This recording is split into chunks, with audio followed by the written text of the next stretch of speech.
جاريد كوشنر في المذكرات ديالو كيحكي المجيء ديالو للمغرب سنه 2019 في عجاله. شعر بان المخزن راه صعيب مخزن واعر. غادي يجي جاريد كوشنر كنظن لمراكش وغيلتقي سيدنا الله ينصر. شكون يستقبلوا في الطياره؟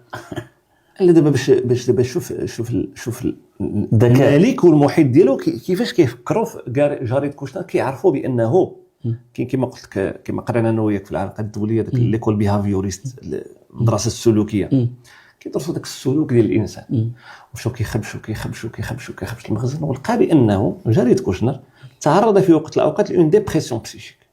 وقعت له ديبرسيون. قالوا اي واحد كتوقع له هذا لا شوت.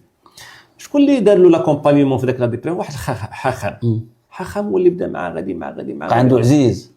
ماشي بقى عنده عزيز، بقى عنده هو الايدول ديالو، هو الرمز ديالو. ولا يستقبلوا في الطياره، ماشي هو اللي يستقبلوا. المغرب عيط لذاك الحاخام وهبط جاريد كوشنر كيلقى الطياره هنا ديال الطياره.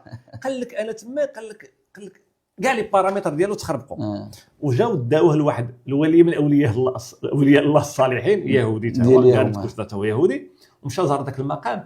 كيقول جاريد كوشنر في المذكره ديالو كيقول لك منذ ذلك الحين اصبح اقدس مكان لي ماشي ذاك الهيكل ولا هو هذا المقام هذا هو اقدس مكان لي في المغرب. المغرب بقعه مقدسه. ومن تماك